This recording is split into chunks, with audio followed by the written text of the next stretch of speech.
Hello my dear friends, कैसे हैं आप सभी। मैं उम्मीद करता हूं आप सभी बहुत अच्छे होंगे, स्वस्थ होंगे। पढ़ाई बहुत सॉलिड चल रही होगी क्योंकि एग्जाम्स को बचे हैं कितने दिन। कमेंट में तुरंत बताना, बहुत कम समय बचा है। सीए फाउंडेशन के बारे में एक बच्चे ने मुझसे अभी सवाल किया कि सर मई का एग्जाम क्या लगता है, टफ आएगा, इजी आएगा, मॉडरेट आएगा, आप बता दो फटाफट। तो भैया मेरा एक सिंपल सा एनालिसिस ये कहता है कि इंस्टीट्यूट ने जनवरी में कितना रिजल्ट दिया, 21% के आसपास का। देखो यहाँ ध्यान देने वाली बात यह है कि 1,10,000 बच्चों में 23-24,000 बच्चे पास हुए, लेकिन 87,000 बच्चे फेल हो गए। अच्छा, सितंबर वाले एग्जाम की बात करें तो सितंबर में 70,000 बच्चे ने एग्जाम दिया, 14,000 पास हुए और 56,000 बच्चे अनसक्सेसफुल रहे, फेल हो गए। 19% के आसपास का रिजल्ट सितंबर में था। मई में कितने का था ये आपको जरूर पता होगा, नीचे कमेंट बॉक्स में बताओ। मई में 18% से भी कम था। मई का रिजल्ट किसको पता है, कितना पासिंग परसेंटेज था, नीचे कमेंट में बताना। तो भैया एक चीज सिंपल है कि इंस्टीट्यूट का जो नजरिया है ना, वो 20% के आसपास का लग रहा है फाउंडेशन में। कभी ऐसा 30-35 हुआ करता था, लेकिन अब नहीं है। कब हुआ करता था, हमारा टाइम सीपीटी हुआ करता था, सारे पेपर एमसीक्यू, 60 नंबर का अकाउंट, 40 नंबर का लॉ, 50-50 मार्क्स के इको और आपके मैथ्स, सारा एमसीक्यू था। एक ही दिन में चारों पेपर दिया, सुलटाया, काम खत्म। और अब फाउंडेशन जो हो गया है, सीपीटी से फाउंडेशन, सीए फाउंडेशन, तो भैया इंस्टीट्यूट ने फाउंडेशन रिलीज ही किया है आप लोगों का करियर बचाने के लिए। क्या लगता है, आप लोगों का करियर बर्बाद करने के लिए किया है या बचाने के लिए किया है?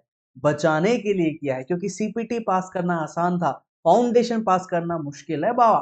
तो फाउंडेशन पास करना थोड़ा सा मुश्किल है, और मई का एग्जाम इजी नहीं आएगा, ये तय है, लिखित में ले लो। मई का एग्जाम इजी नहीं आएगा, क्योंकि जनवरी का एग्जाम कंपैरेटिवली काफी इजी आया था और बच्चों ने अच्छा उसमें फीडबैक भी दिया। इवन लॉ का पेपर भी 7 मार्क्स के इंस्टीट्यूट क्वेश्चन को तोड़ता है, 4 मार्क्स और 3 मार्क्स, 2 मार्क्स और 5 मार्क्स में। लेकिन पेपर पिछले बार लेंदी नहीं आया था, तो इस बार पेपर को बच्चों ने कंप्लीट भी किया 100 मार्क्स का। तो इस बार डेफिनेटली लॉ का पेपर भी टफ आने वाला है, इजी तो नहीं आने वाला है। हाँ, लेंदी होगा लेकिन इजी हो सकता है। इंस्टीट्यूट दोनों खेल नहीं खेलेगा कि लेंदी भी कर दे रहा है दबा के और उसको आपको टफ भी दे दिया एकदम, ऐसा थोड़ा चांसेस कम है। तो लेंदी होगा लेकिन इजी होगा, थोड़ा लॉ का पेपर इजी आने के चांसेस है। बाकी अकाउंट्स और इको मॉडरेट ही आएगा जिसमें आप स्कोर कर सको। मैथ्स का पेपर अब मई में टफ आ सकता है, क्योंकि जनवरी का फीडबैक कहता है कि मैथ्स का पेपर भी इजी था, बच्चों ने बना लिया था। तो सीधी सी बात है, आप फाउंडेशन में चारों पेपर 100 मार्क्स के हैं, 2 पेपर आपका लिखित में है जिसमें लॉ आपकी बजा देता है। इकोनॉमिक्स और अकाउंट्स आपका 12th में अच्छे से किया हुआ है। कुछ बच्चे मैथ्स बैकग्राउंड के हैं तो उनका मैथ्स भी स्ट्रांग हो जाता है, तो वो स्कोर कर जाते हैं। जो मैथ्स बैकग्राउंड का नहीं है उसको मैथ्स तो मारता ही मारता है, उसको लॉ अलग मारता है ना। आमतौर पे पेपर एनालिसिस में इंटरमीडिएट और फाइनल में तो यही फॉलो होता है कि भैया इंस्टीट्यूट एक पेपर हमेशा, फाउंडेशन की भी बात करें अगर, जब इंस्टीट्यूट 4 पेपर हुआ करते थे इंटर और फाइनल में, तब तो यही पैटर्न फॉलो हुआ करता था कि एक पेपर भयंकर टफ आता था, भारी टफ, जिसपे इंस्टीट्यूट सबकी बजा देता था। एक पेपर बहुत इजी आता था, जो जिसमें बच्चे 90-90 ले आके फोड़ देते थे। और 2 पेपर हमेशा मॉडरेट आया करते थे इंटर और फाइनल में। अब यही पैटर्न इंस्टीट्यूट फाउंडेशन में फॉलो कर रहा है। एक पेपर हमेशा इंस्टीट्यूट टफ करेगा, 2 पेपर हमेशा मॉडरेट रहेंगे, अकाउंट्स और इकोनॉमिक्स, जिसमें जिसको आता है वो बना लेगा, जिसको नहीं आता वो साफ हो जाएगा। और एक पेपर हमेशा इजी होगा जो आपको पास करने के लिए हेल्प करेगा। समझ आया? तो आपको भैया क्या करना है, इस बार के एग्जाम की तैयारी में आपको यही चीज फॉलो करनी है कि आपका एक सब्जेक्ट कम से कम आप इतना स्ट्रांग रखो कि आप 70 उसमें खींच के लाओगे ही लाओगे। 70 आपके आने ही चाहिए। 2 सब्जेक्ट को आप मॉडरेट रखो जिसमें 50 से 55 नंबर के लायक आप लायक बन जाओ। और एक सब्जेक्ट आपका अगर वीक है, मैं अनसक्सेसफुल की बात कर रहा हूँ, जो ऑल इंडिया रैंक लाने लायक बच्चा है, जो ऑलरेडी इंटेलिजेंट है, जो 300 350 टारगेट करता है, उससे तो मैं बात ही नहीं करना चाहता। ये वीडियो आपके लिए रिलेवेंट ही नहीं है। क्राउड जो ज्यादा फेल हो रहा है ना, मैं उन पे फोकस करना चाहता हूँ। 87,000 बच्चे फेल हो गए हैं सितंबर में, उसके पहले 56,000 बच्चे फेल हो गए। ये 56,000 में से लगभग 40,000 बच्चे तो 87,000 में इंक्लूडेड थे, यस और नो, और 30-40,000 बच्चे नए जो फेल हो गए, जिनका पहला अटेम्प्ट था ये।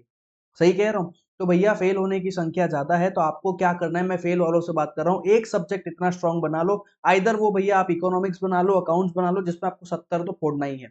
ठीक है, 2 पेपर आपको मॉडरेट बना के रखना है, 2 पेपर आपको मॉडरेट रखना है जिसमें 50 से 55 लाइक बन जाओ। और एक पेपर आपका एनीवे होगा जिसमें आपको डर लगता है, तकलीफ आती है, वो 40 से 50 वाला आपका कोई ना कोई सब्जेक्ट होगा। मैक्सिमम बच्चों का ये लॉ होता है और कुछ बच्चों का ये अकाउंट्स होता है, जिनको थ्योरी आती है, जिनको थ्योरी रटना पसंद है, जिनको थ्योरी लिखने में प्रॉब्लम नहीं, जिनका थ्योरी एक स्ट्रॉन्ग सब्जेक्ट है, उनके लिए लॉ ये जनरली नहीं होता है, उनके लिए मैथ्स एक टफ पेपर हो जाता है। ठीक है, तो भैया हमारे पास समय बचा है 56 दिन। आपका अभी एग्जाम को बचा है 56 दिन। एग्जाम में आने वाला है सॉलिड पेपर। इस बार फिर वही होगा कि 1 लाख बच्चे एग्जाम देंगे और पास होंगे 80, फेल होंगे 80,000 और पास होंगे वही 20,000। 20,000 के घर में खुशियां आएंगी, बाकी 80,000 दोबारा अटेम्प्ट की तैयारी करेंगे। मेरा एक बात समझना कि फाउंडेशन में लाइफलाइन लेना गलत है। अगर आपका एक अटेम्प्ट, 2 अटेम्प्ट फाउंडेशन में हो गया और आप तीसरे अटेम्प्ट में बैठे हो अभी, तो तीसरे बार भी अगर फेल हो गए तो एक बार दोबारा सोच लेना क्या करना है। आपकी लाइफ खराब ना हो इसलिए ही फाउंडेशन टफ हुआ है, ताकि क्रीम जो एकदम पैशनेट है कोर्स को, डिग्री को लेके, वही आगे बढ़े। वरना होता क्या था, सीपीटी सब पास कर लेते थे, इंटर में कुछ मार्क आते थे और छोड़ते थे, और फाइनल तक मैक्सिमम लोग पहुंच जाते थे, फाइनल नहीं निकलता था। अब क्या हो रहा है, इंस्टीट्यूट ने लॉ को जब से राइटिंग बना दिया, वो बच्चा पहले ही साफ हो जाता है जो थोड़ा वीक है, जो बच्चा याद नहीं कर सकता, जो बच्चा प्रैक्टिकल में थोड़ा कमजोर है, वो पहले ही अकाउंट्स बना नहीं पा रहा है, तो वो साफ हो जा रहा है। समझ आया? तो फाउंडेशन का कोर्स टफ करके इंस्टीट्यूट ने आप लोगों का भला ही किया है। तो अगर एक्चुअली आपको उस क्राउड में आना है, 1,000 बच्चे जब सीए करने घुसते हैं ना बेटा, मेरी बात सुनना, 1,000 बच्चे सीए करने जाते हैं, फाउंडेशन का रिजल्ट 20%, यहाँ 200 बच्चे पहुंचे इंटर में, इसका परसेंटेज 20 ले लो, दो 40 बच्चे पहुंचे फाइनल में, इसका परसेंटेज 20 ले लो, टोटल 8 बच्चे, कितने, 8 बच्चे बस पास हुए सीए फाइनल। सीए के तीनों अटेम्प्ट एक एक बार में फोड़ने वालों की संख्या 10, 11, 12 ही रहेगी 1,000 बच्चों में। तो आपको क्रीम स्टूडेंट बनना है ना, फेल होना है ना, तो भैया इंटर और फाइनल में होना, फाउंडेशन में फेल होने लायक हरकत नहीं करना। 56 दिन हमारे पास बचे हैं अभी। कब, कितने दिन बचे हैं, 56 दिन।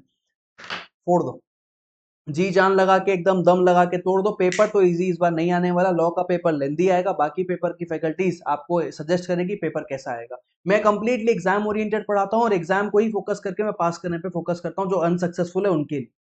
ठीक है, तो आपको सीधी सी बात है कि अगर आपको आपकी क्लासेस मिस हो गई थी, कुछ सही से नहीं आया था, तो आप लोगों के लिए एक फ्री बोनस भी मेरे साइड से हमेशा ही रहेगा। जैसा कि मैं हमेशा ही कहता हूँ कि भैया बिजनेस लॉ का fast track exam oriented class वो लाइव चल रहा है अभी, आप उसको आ जाओ। नीचे डिस्क्रिप्शन में व्हाट्सएप ग्रुप दिया हुआ है, 100% फ्री है, 1 रुपये आपको देना नहीं है। क्वेश्चन बैंक वगैरह भी सब मैं आपको प्रोवाइड करने वाला हूँ। क्वेश्चन प्रैक्टिस भी होगी, राइटिंग प्रैक्टिस भी होगा, सब कुछ दबा के अपन यहाँ कर रहे हैं। ऑलरेडी बैच स्टार्ट हो चुका है, कंपनी एक्ट फिलहाल चल रहा है। तो बस इस ग्रुप को फटाफट से ज्वाइन कर लो अगर लॉ में मुझसे कुछ हेल्प चाहते हो तो। बाकी अपने चारों सब्जेक्ट में फोकस करो, क्योंकि एक को भी आपने छोड़ा तो भैया आप 200 ला के भी पास हो और 380 ला के भी आप फेल हो। सॉरी, 380 तो आएगा ही नहीं अगर आपने एक को छोड़ दिया, 350 ला के भी आप फेल हो। सीधी सी चीज है, आपने लॉ में 39 लाया लेकिन बाकी सब में 90-90 ला रहे हो, कोई फायदा नहीं। चारों को हमको ध्यान देना है, लेकिन जिसमें कमजोर है उसमें ज्यादा ध्यान देने की जरूरत है। तो बस इसी के साथ इस वीडियो को खत्म करते हैं। एक बात याद रखना, लाइफ इज अ रेस, भागो। जब जब आप नहीं पढ़ रहे हो कोई और पढ़ रहा है। जैसे मैं हमेशा एक बात याद रखता हूँ सीए बनने के बाद, पैसे का न आना भी जाना है और पैसे का न जाना भी आना है।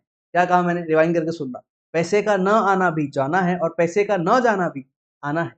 ये लाइन हमेशा मेरी हेल्प करती है पैसे की कमाई को लेकर, अपॉर्चुनिटी कॉस्ट और बाकी चीजों को लेकर। वैसे ही आपके लिए ये लाइन बहुत सुटेबल है, लाइफ इज अ रेस, भागो।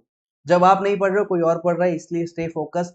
एग्जाम को टाइम बहुत कम बचा है, सारी चीजों को एक बार साइड रखो। एग्जाम के बाद, रिजल्ट से पहले 15 दिन 20 दिन एग्जाम के पहले फुल एंजॉय करना, लेकिन अभी पढ़ाई पे ध्यान दे दो, पढ़ाई पे ध्यान देने की जरूरत है।